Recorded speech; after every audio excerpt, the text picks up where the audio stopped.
Oh boy, I am so happy to see you this morning.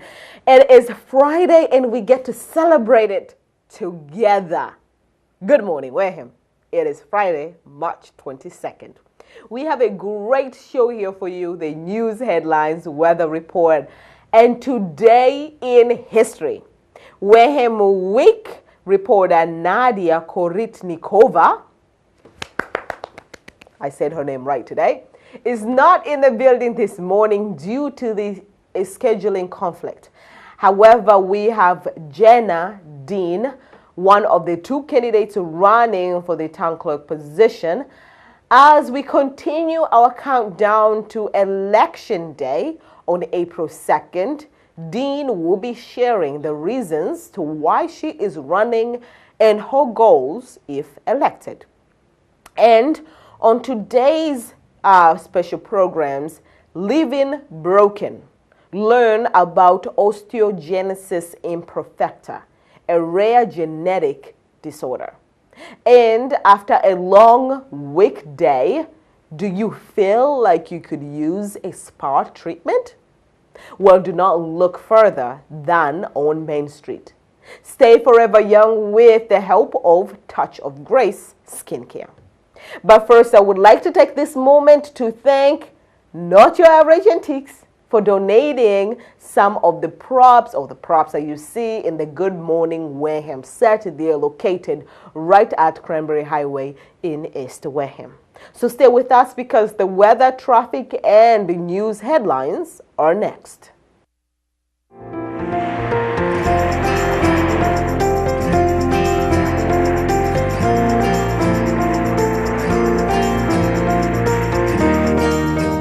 Terrible day to straighten your hair this morning. As I discovered, it was, well, showers, not pouring, but it was very discouraging after I just straightened my hair and came out and then all frizzed up.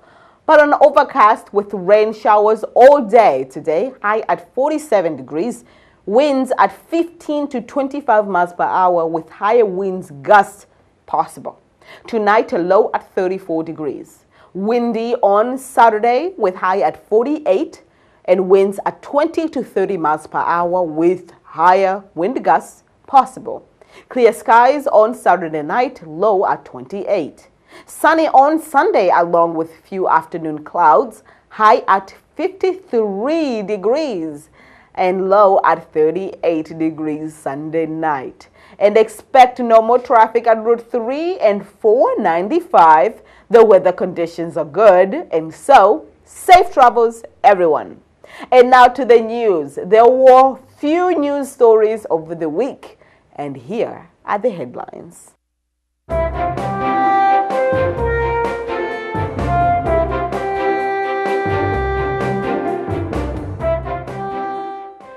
Wareham Week newspaper had these headlines: arrest them all.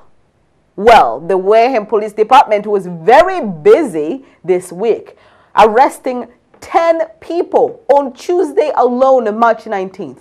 You name it. These people are drug-related situations, fender benders, domestic violences, you name it. They had a great day on Tuesday cleaning up the town. Okay, there were so many mug shots. I didn't want to put all of them out there. I'm sure you saw one. Oh, lucky guy. He's going to be the famous one, the picture of Tuesday. Now, moving on. Board of Health suggests mandatory education for retail store owners. After a number of allegedly unintentional tobacco violations in Wareham, the Board of Health suggested implementing for retail owners mandatory education on prohibited nicotine delivery products. On Tuesday night, 5 local shops went before the Board of Health for violations involving tobacco sales. Some of them were guilty of selling banned-flavored cigars, cigarettes, electronic cigarettes, and chewing tobacco.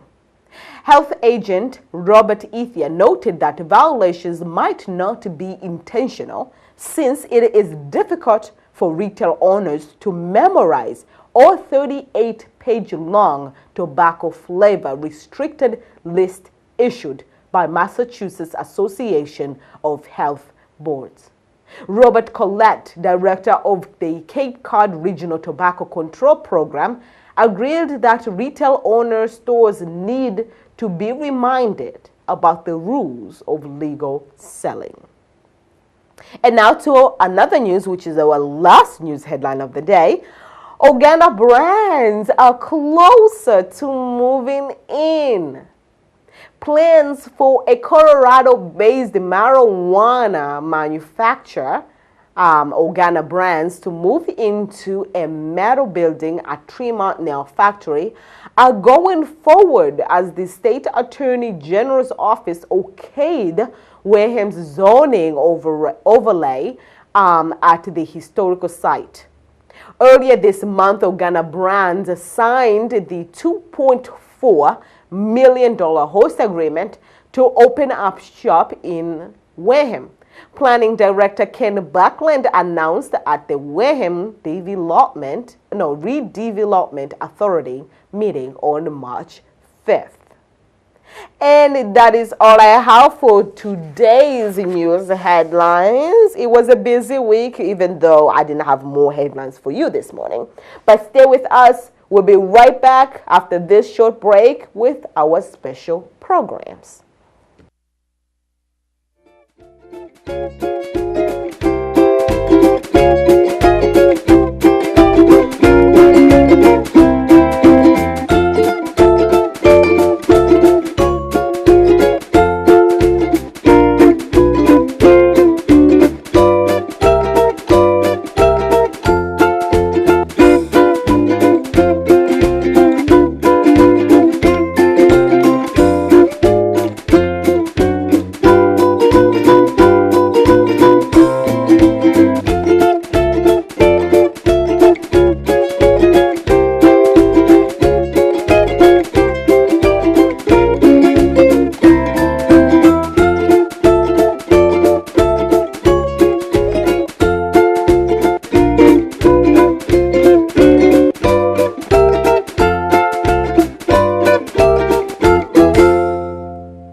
Oh boy, I wish you were in the studio with me this morning. What a crew we have. I got Bob White with me. And, well, that's Bob White. I learned a new word today, Jonesy. Steve taught me that word. I think we nailed it down to a craving. Though Bob White is misusing the word. Each sentence he spits out has nothing to do with the word. So I think. So a perfect way to use Jonesy is jonesing for a drink. Yeah, maybe someone will relate to that sentence. Anyways, let's move on.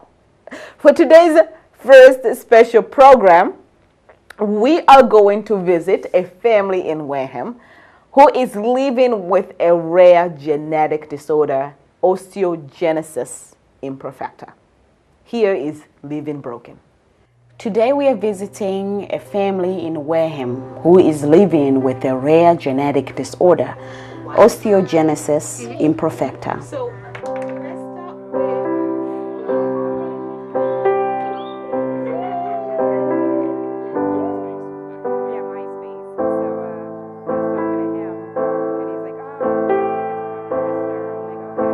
For decades, Cheryl has been living with excruciating pain without understanding why.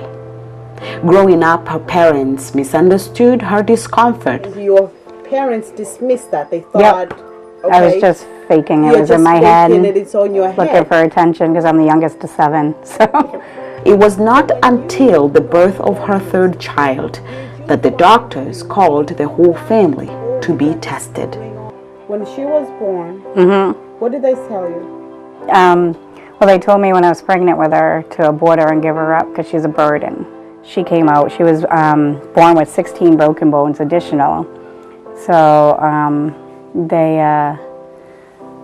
asked, was there any other breaks within the family? At that point in time, my son had breaks. But when he had his first break at 2, but they chalked it up to boys will be boys. And my oldest, Sabine, she had 2 dislocated hips at birth, but it was not found until later on because I kept calling the doctor because she would scream bloody murder all day long, and I kept telling her there's something wrong with this kid, and the pediatrician kept telling me that I'm just a nervous first-time mother. Well, when she had an ear infection, the on-call pediatrician discovered she had 2 dislocated hips the whole time. So they put her in a brace that she wore for the first year and a half to straighten out, to put her hips back where they need to be. They were all advised to go through collagen biochemical test, also known as skin biopsy. The test examines collagen proteins made by skin cells and requires a small skin sample. So at that point, you're a grown woman, you gave birth, you still do not know that you have this condition. No, it takes a long time for the test to come back. I have this dot, I don't know if you can see it, but they take a piece of your skin and they grow it up over a period of time. So it takes about a year for the test to come back. And after a year, the results read that Cheryl and her children all have been diagnosed with a rare genetic disorder called osteogenesis imperfecta. The actual term, osteogenesis imperfecta, means imperfect bone formation. People with this condition have bones that break easily and often from mild trauma or with no apparent cause. Cheryl was diagnosed with type 1. It is the mildest and most common form of the disorder. It accounts for 50% of the total osteogenesis imperfecta population. So when you got the diagnosis, did you find relief from that, or did that just bring on even more questions? No, it was relief because I felt like I was crazy my whole life because nobody believed me. So when I finally got the diagnosis, I was like, oh, thank God. You know, I mean, not thank God I had the OI, but thank God there was a reason to it. Haley was diagnosed with both type 2 and type 3. Type 2 is the most severe form of the disorder. Infants with type 2 usually die within weeks of delivery. They told me she would make it 2 weeks at birth, if that. Take her home, love her, and that's it. Mine is extremely rare. There's only, myself included, there's only 6 of us left with the rare type that I do have. And with my type, I'm also a little person on top of having the OI. Okay. So I kind of have different challenges than my sister and my brother. James was diagnosed with type 1. He has had over 150 broken bones. Life growing up came with specific limitations. I was younger when I got diagnosed, so I didn't really, it was pretty much, you can only do this, and that's it. And that's it. So like, going through schooling, I couldn't do recess, I couldn't do gym, I couldn't do any contact sports, so like they'd have track and field day. I could only do so many of those activities during track and field day. James's 3-year-old daughter is also diagnosed with osteogenesis imperfecta type 1, and so far she has suffered through 6 broken bones. What has been the difficult part of living with this condition? I have to say, part of the problem that you have, because unlike Haley, she's a little person, but with us, we look fine to people. It's always explaining yourself with this condition. You always got to explain this, explain that, explain this, explain that. Yes, you're educating people. It's exhausting. But it's exhausting. It is. You need a nap after explaining a few things. What have they said in terms of the progression, especially for you too? What does this mean as you age? It starts off with when you're younger, it's somewhat slow. Okay. Hit puberty, it picks up a little bit, slows down, and then as you get older, it picks back up. That's what happened with me. It's like a roller coaster. What do you feel the condition has taken away from you? The limitations on certain things. Yeah. Yeah. With me, I have COPD now because of it. And I feel like it's taken some of my, like, people, like, they invite you to weddings and they invite you to birthday parties. And, you know, when you say you can't go because your kid's broken or you're broken, and you just feel awful because, you know, you can't get out to do things that other people can do. Yeah. What are you guys afraid in relating to this condition? I don't think there's any more fears anymore. Yeah. We've lived through them all. Yeah. Really, James? I Really? think there is one fear for me, and that's not knowing when Yeah, the for her. next surgery or next break's coming. That's probably my fear. Is between me and Mom, we're racking up surgeries. I'm on 27. She's on 27. They modified their house to accommodate Haley and Cheryl downstairs to minimize accidents. Okay, guys, so I'm going to show you guys my room. So everything is modified to my size. I have my chair right here. So when I'm broken, I don't just have to sit in bed. I can just sit and still not be in bed. So my bed is lowered. My dad actually had to customize my bed. So my bed is just a steel frame, but they cut the wheels off. It's lower, and I can just sit easily. Yes, you can get in and out from your bed easily. Yeah. And in many ways, Haley is just a normal 20-year-old young woman with friends, interests, and on the quest of finding her footing in the world. Who did all this, Haley? Look at this decoration. Some of this decoration, actually, I cannot take all the credit. Okay. I have to give a lot of credit to my best friend, Greg. He customized my bedroom. He did all that. He put Love all and this- hope. Love and hope is something that I say all the time. Because, you know, without hope, you need love. So I do that constantly. And then always I'm blessed. And then over here, you have my Girl Scout awards. I have the 2 highest awards you can get in Girl Scouting, which is your silver and gold award. And then I also have Santa Clara's University business course. So I'm doing that, and then I'll start photography very soon. Oh yeah, so tell me about may I see? Oh, of course. So tell me about your photography business. Yes, my photography business, it is going to be called Hot Wheels Photography. Okay. But it will be a hobby, not a business. Due to my breaks, it would just be really hard to manage the business stuff, so. And what do you enjoy about taking pictures? I just love capturing the moments that, you know, you have with your family. I also have seizures on top of my bone disorder. So I was in a coma for 5 days, not knowing if I was going to live or not. My parents basically got told, you could either pull it or you can, you know, see if she'll live. And thank God I lived through that. But my brain is stuck at a 5th grade level.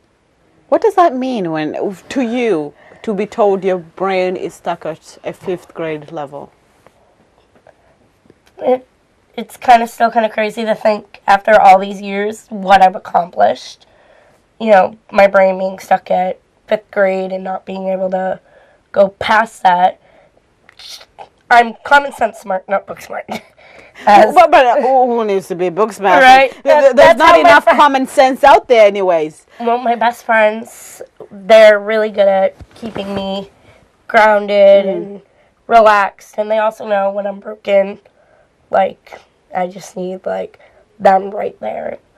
How often do you feel broken? At least every other month.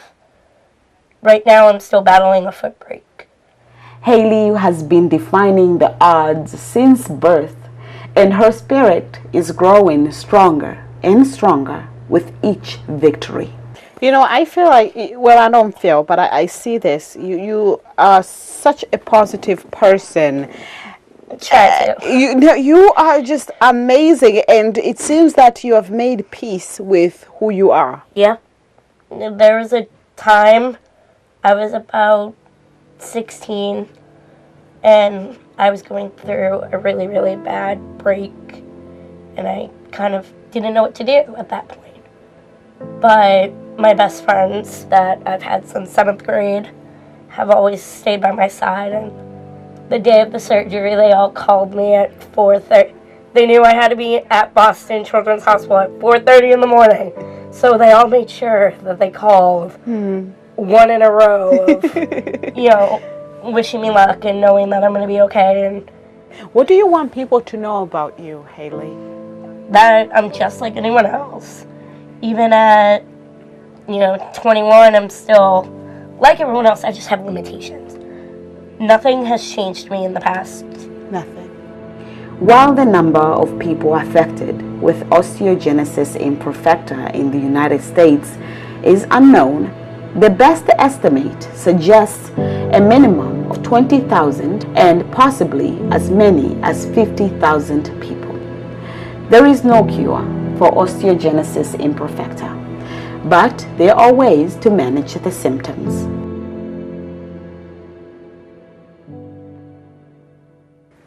Our guest is not in the studio yet. Jenna Dean has not arrived yet, and therefore we're still waiting, and hopefully she does arrive and we can continue with our regular programming.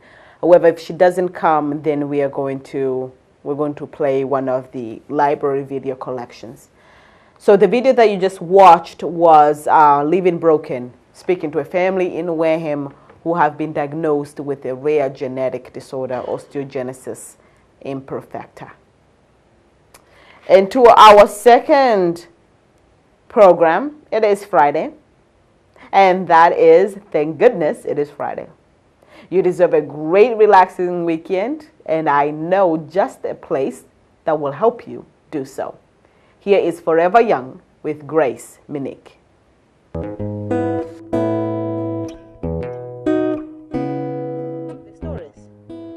You want to take a picture inside the shop? Yeah, I want you in the shop. Oh, I don't care. You know? All right, so you want to go? They can only fire me, that's all. And then I'll retire.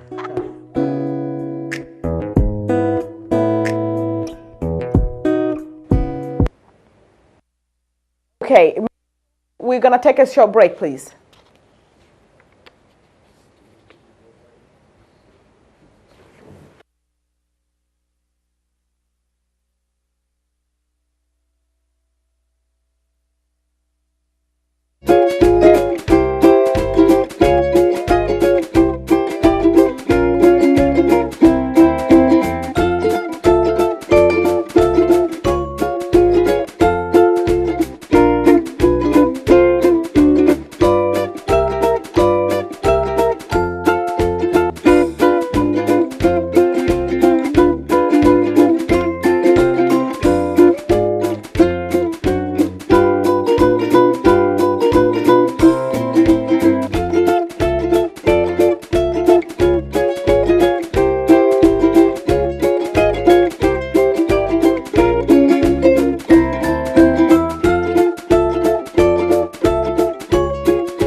2, 1.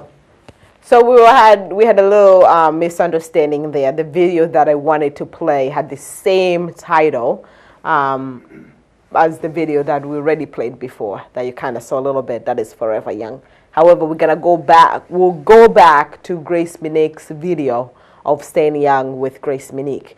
So we're going to do the history segment first and then go back to the video. Welcome back. You're watching the Good Morning Wareham show. We're filming live from our WCTV studio in Wareham. And now we are going to do the history segment as I stated. So let's take a look at where we were today in history.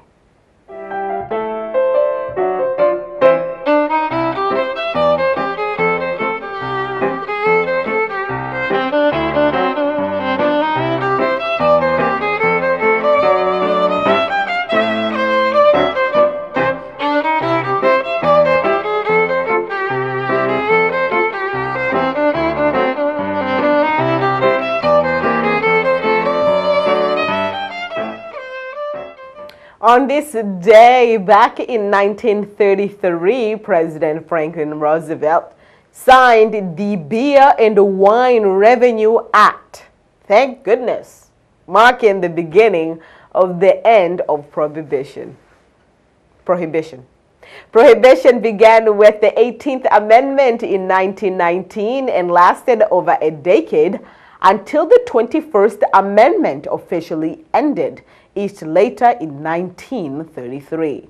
The Beer and Wine Revenue Act gave the federal government the ability to collect taxes on such alcoholic drinks and allowed states to regulate the sale of these beverages as they see fit. My take on this, way too much taxes on alcoholic beverages. I would like to see a in taxes. And today, back in 1894, the first ever Stanley Cup championship was played, named after a noble. Sir Frederick Stanley donated the trophy to the Canadian Amateur Hockey Association. It has been the prize given by the NHL every season since 1926.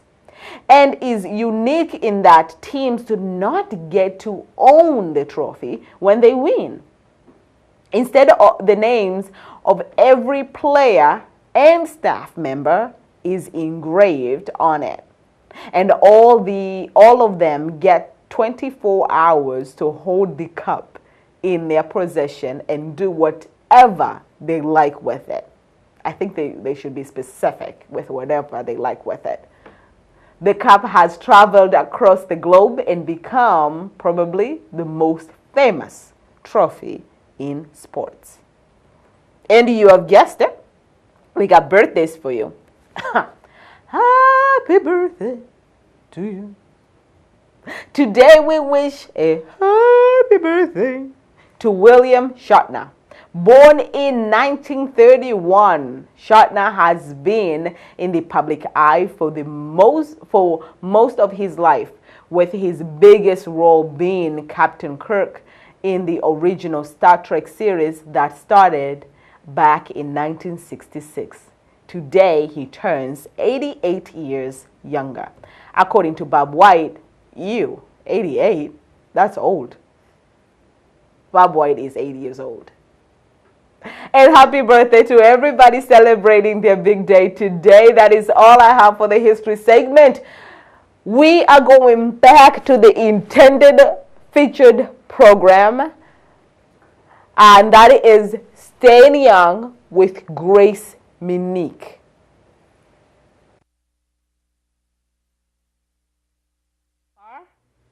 Feeling like you need a spa day? Well, get down to Main Street. Located inside Wareham Center on Main Street is Touch of Grace Skincare. This spa destination offers a wide range of services tailored for both men and women. We'll be meeting Grace Minique, skincare cosmetologist and the owner of Touch of Grace, to learn about some of the services she offers to help you slow down those facial wrinkles and give you a long-lasting, youthful skin. So tell us about your business and the services that you provide. Okay, well, I've been in business, it'll be 3 years in June, and it's been great. I like to provide a lot of different services, so different needs of the customers that come in. So I am sure that a lot has changed in skincare, also Right. hair. We see a lot of trends back and forth. So Right. what's the main focus nowadays regarding skin? The main focus is youthfulness. People are looking to capture the youthful appearance that they've always had, and they're realizing the sun and the damage that they may have done over the years. So they're trying to maintain what they have moving forward and maybe do some corrections on some of the issues that sun damage may have caused, or just overall. Okay. Now you do not only serve women, also men. You offer Right. services for men. Yes. What do men seek? Men seek, a lot of times, the most popular is the back facial. They have dry skin on their back, they're itchy, their wives are tired of asking to scratch their back Yeah. and so on. So the back facial is very popular with the men. It's a complete facial on the back. So we use the steam, a mask, exfoliating, sometimes microdermabrasion. We get the back clean and smooth and hydrated. I am here today for microdermabrasion treatment. Microdermabrasion is a minimal invasive procedure used to renew age spots, treat acne, and other skin-related concerns or conditions. So I'm going to turn this light on and just take a peek. I know we've looked at your skin before. It's terrific. So this is really the secret to a longer, youthful face. That's right. This is recommended. It's really up to you if you're trying to achieve something. I have a lot of clients that come in once a month for it. They routinely make a once a month appointment for about an hour visit. This is a papaya enzyme that I'm putting on. It's just a skin cleanser. It's all natural. It smells really good, and it lifts off anything that we didn't take off when we wipe the skin. And I'm sure there's a right way to use to wash your face. That's right. And I'm sure I do it wrong. What is the right way to wash your face? The right way is lukewarm water, such as we're using now. You don't want to do too hot or too cold. Just right, lukewarm, and not too abrasive either. Just kind of wipe. Then, because we're doing a micro, I like to put a little astringent on your face. This is also very good for your skin. It kind of brings your skin to a natural pH, which is what we try to achieve. So it's not too oily, not too dry. And we just kind of wipe this around. It smells a little medicinal, but it feels good. So now the microdermabrasion, that's a small wand that we use. And that wand has diamond chips on the end. And what it is, it's like a pen-like tool, and it has tips that are diamond chips. We put that on and it kind of sloughs off the dead skin cells, almost like an emery board for your skin. And it's not abrasive, it actually feels kind of good. We have autoclave here, so we sterilize all our instruments. Between each use, everything's disposable. It's really confident for me and for people to know that everything's sterile. I think I get that from the dental world. So lots of times I start at your nose, and you're just going to feel a little bit like an emery board with a suction on the end. This cleans out the pores as well. Does that feel okay? Yes. Good. And all this is to rejuvenate your skin. That's right. You are tricking the skin to think that it's been attacked. Exactly. Just like when you have a wound and the blood cells come to that wound and try to heal it. This is what's happening in your face as well. And it's also taking off the dead skin cells, sucking them into this little device, so your skin feels just like a baby skin afterwards. Now, right after that is when I'd like to put the vitamin C on. I'm going to put a little bit more of a peel on you just to take off any residual skin that's still there.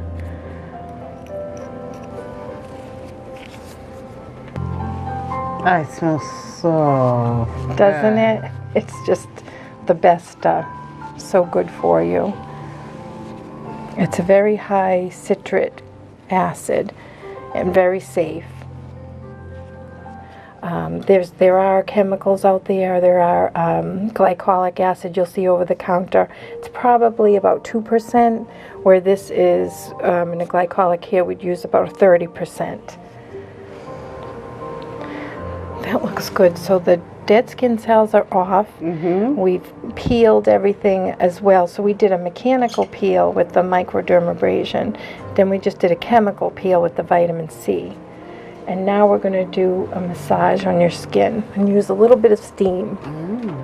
This has all kinds of good ingredients that are just going to absorb. Oh my God, right it smells in. like coconut. Yeah, it has it's almond, shea butter. It's really good for you. It feels like I don't wanna lick it. I know, doesn't it? Most of the products you can. When they're all natural, they absorb right into the bloodstream. So I like to go the natural route.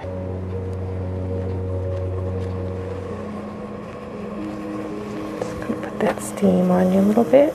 How's that feel? Okay.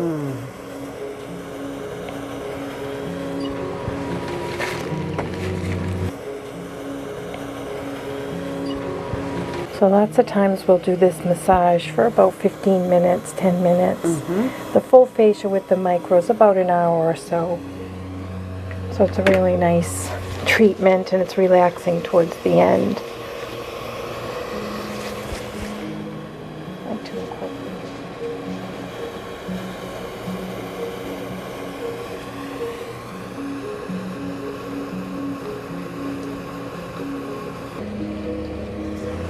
I'm going to cover your eyes with little green tea pads while the light is on, because I'm going to look close to your face. And what I do after I do the micro and the peel in the steam, manually, I just like to go around and make sure if there's any pores that are clogged, I can unclog them by doing an extraction. And after the steam, it's very easy to do it, so it's nothing that you should be concerned about feeling discomfort or anything. After that, when we've done the extractions, I like to put on another, it's an enzyme peel. It's fenugreek. It smells really good. It's really good for your skin. It kind of deposits all sorts of minerals and such on your skin. I'm placing a collagen pad under your eye.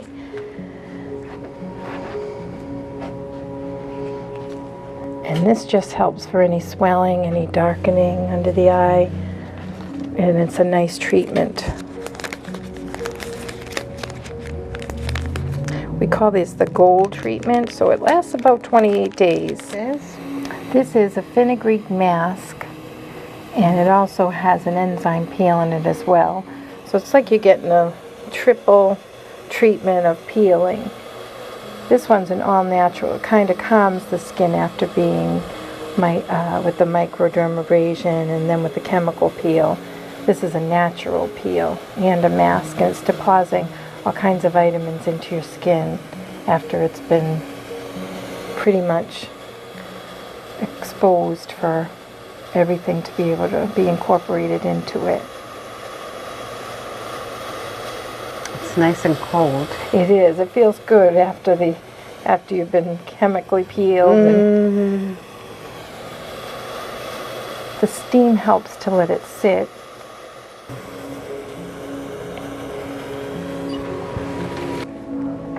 Now we're going to do one more little treatment. Oh my God. And with this is another vitamin C. And I put that on your skin, and then we're going to use what we call a pusher. It's a wand. It's a galvanic current wand that, again, helps to stimulate the circulation, helps to get that collagen to the surface. It's all about that and looking hydrated and healthy. And now we use our wand. It has a little buzzing to it, but it feels really good. So it's helping to push that product in as well as stimulate your circulation. There's different types. Some people have what they call a basic facial, which is still a great treatment. It's a massaging and incorporating products. This is one in the office. I call it my AA, anti-aging. And I like this one because it's really for everyone. And sometimes we use a glycolic peel, sometimes a vitamin C peel, but we like to do the microdermabrasion because that's the most important, I think.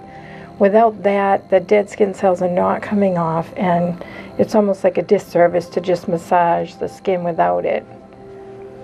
It really looks terrific. Well, I feel terrific. Good. Truly, truly, I do. Good. I feel so light. That's a good I wish thing. my whole body felt like this. And as if the appointment wasn't a treat enough, with each visit you walk away with a special gift, specially customized for you. Some facial scrub and a concussion to last you until your next appointment. Grace, you have been here. This is your third year, Yes. right? You've been doing this all your life. You're knowledgeable. You offer multiple services. So really, it's just people to come in to check you out. Right, Okay. right. And whatever their needs are, I'm sure you can meet them. Yes, thank you. I try to anyway. Thank you so much, Oh, Grace. you're welcome. Thank you. Oh, I would love to have Grace Minique fix my face every single day. Or at least Mondays, Wednesdays, and Fridays for the Good Morning Wareham show. But you know, a girl can only dream. And they will remain my dreams until the station funds for Grace Minique to be my personal hairstylist and makeup stylist, so this show can be superb. Anyway, our guest for the coffee segment is not here. I haven't heard back from her. I hope everything is okay. But if I was a guy and this was a date, I would say I would have been stood up. But I'm a girl, and she's a woman, and this is a TV program, so I hope everything is fine. Anyways, we have tons of videos, okay? So we are going to play one of the library series for you, so you can educate yourself more about the Wareham Free Library. Take a look.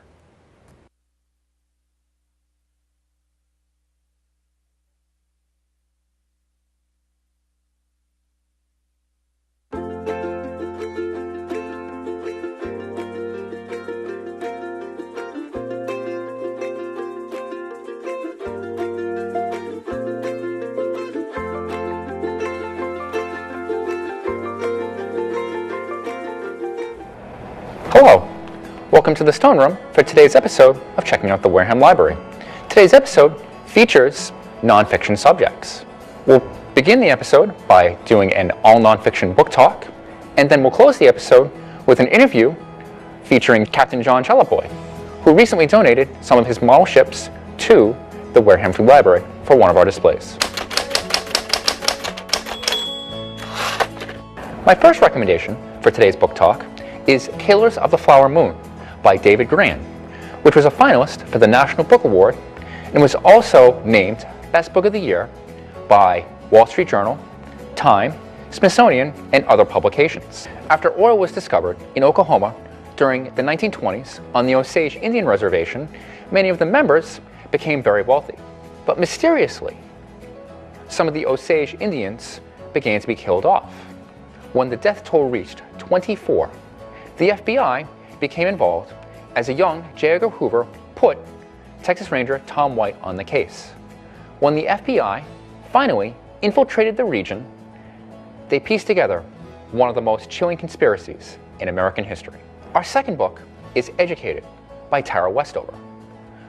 Born into a family of survivalists in Idaho, Westover was 17 when she first stepped foot into a classroom.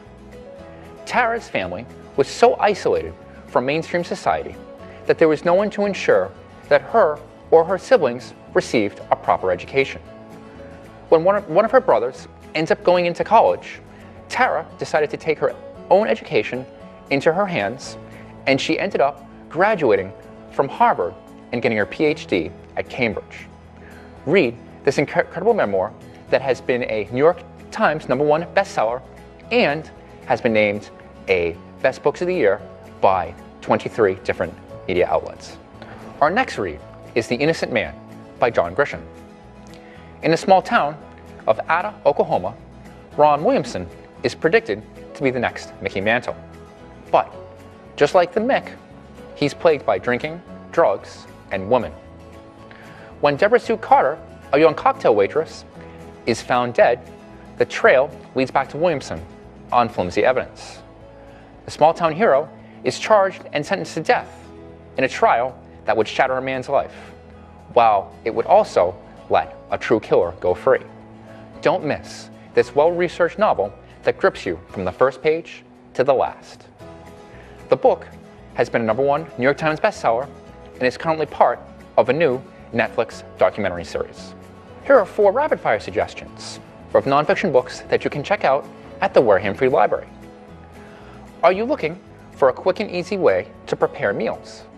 Check out Stock the Pot, 100 slow cooker recipes, 200 variations for every appetite by Phyllis Good.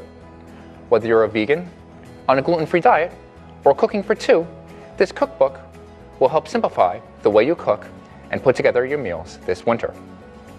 Have you ever heard of a secret pigeon messenger service used during World War II to coordinate, communicate, and gather information for use against the Nazi resistance?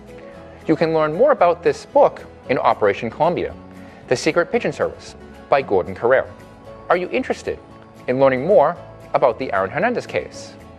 Check out this book, co-written by James Patterson, All-American Murder, The Rise and Fall of Aaron Hernandez.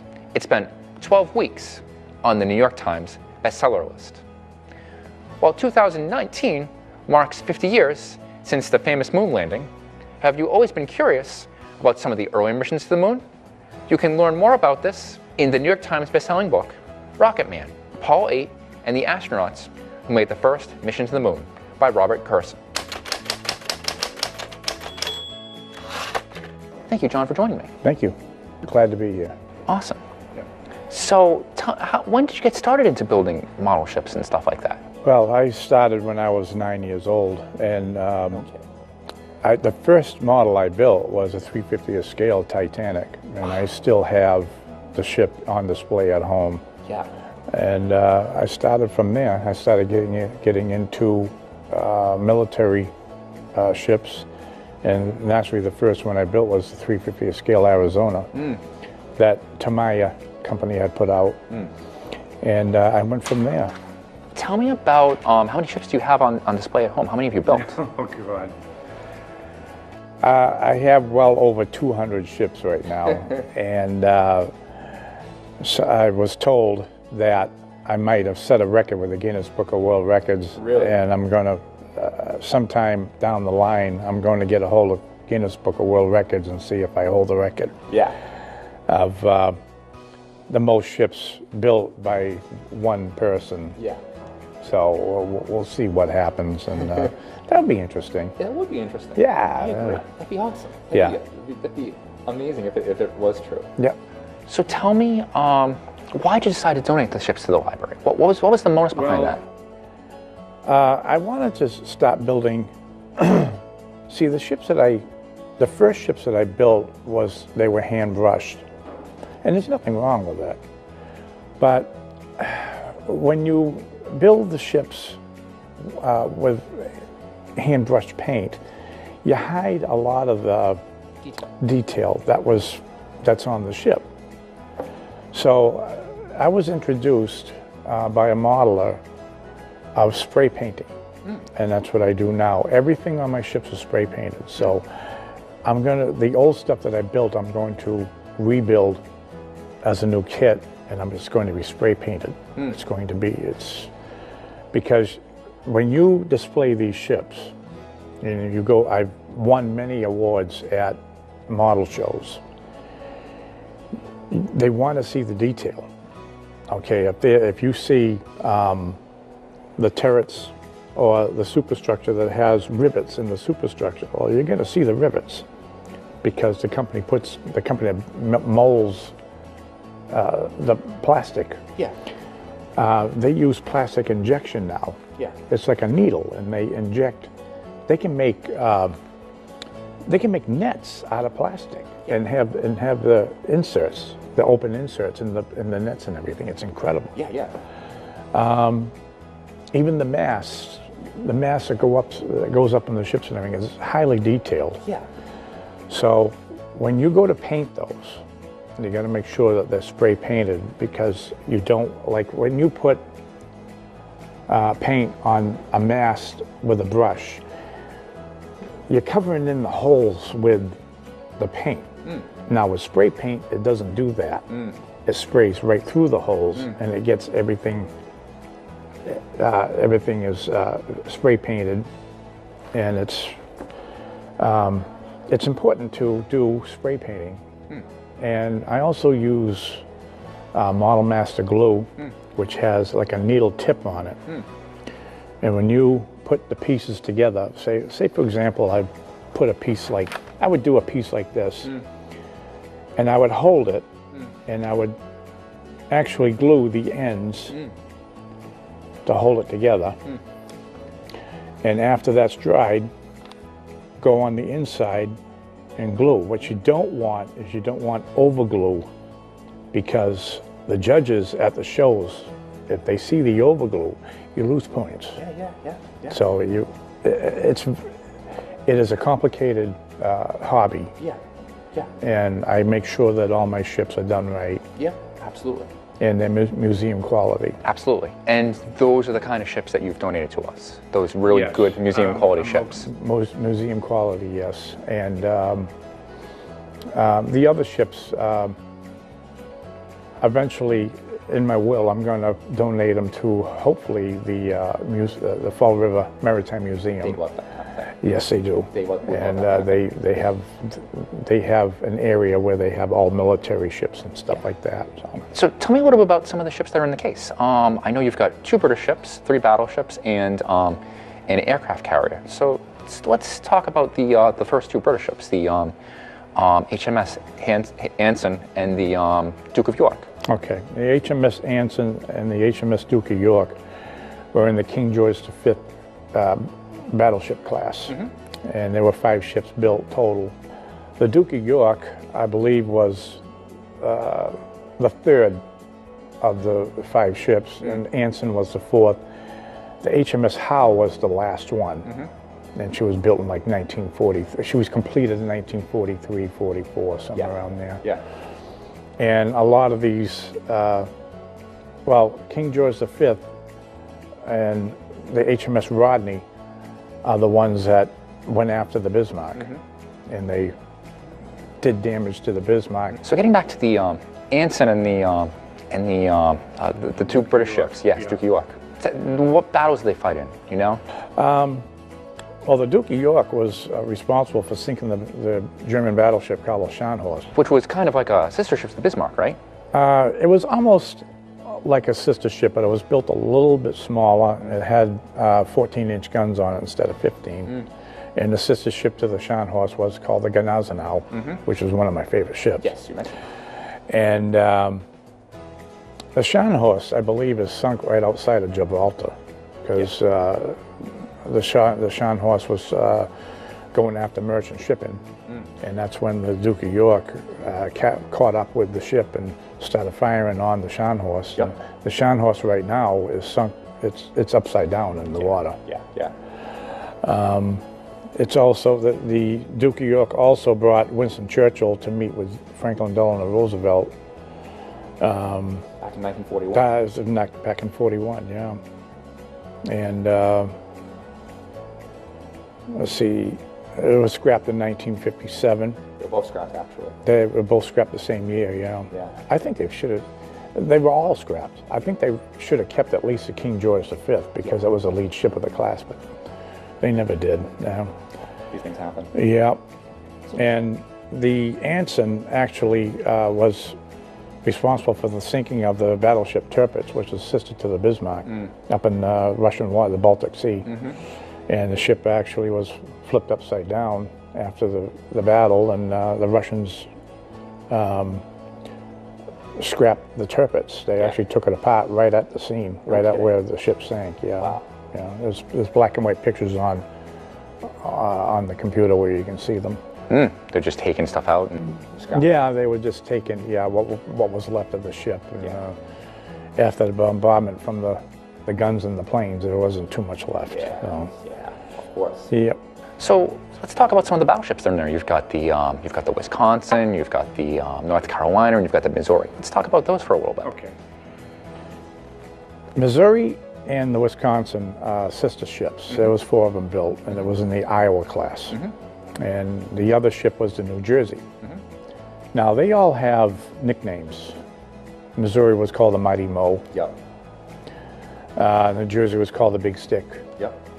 And the Big Cheese was the Wisconsin, because they made cheese up in Wisconsin. Of course.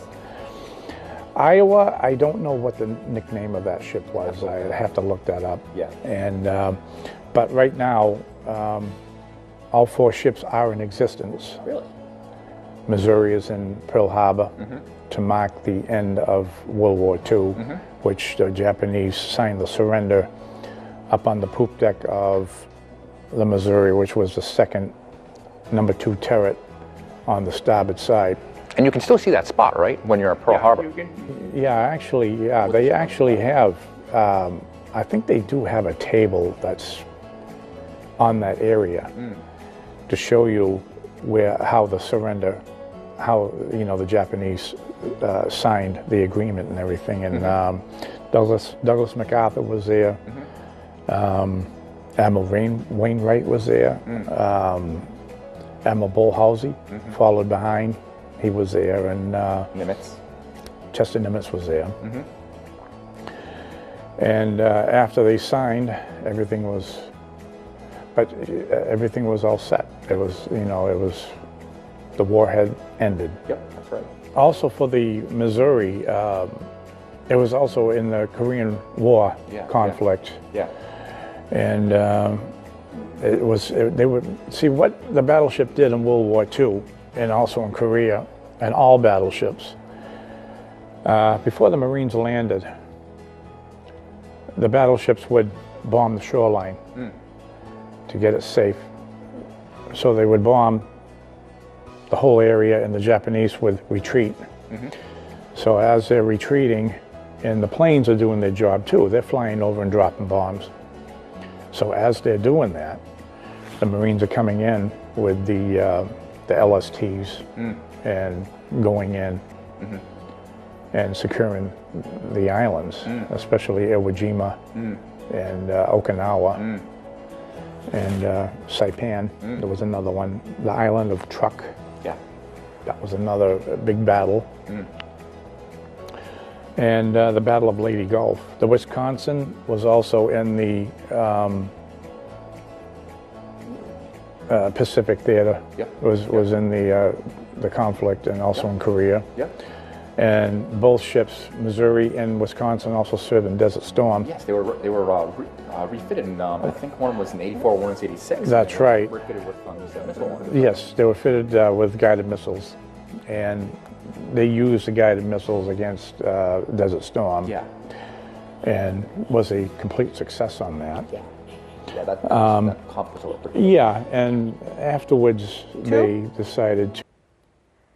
The question was, how many minutes do I have for closing?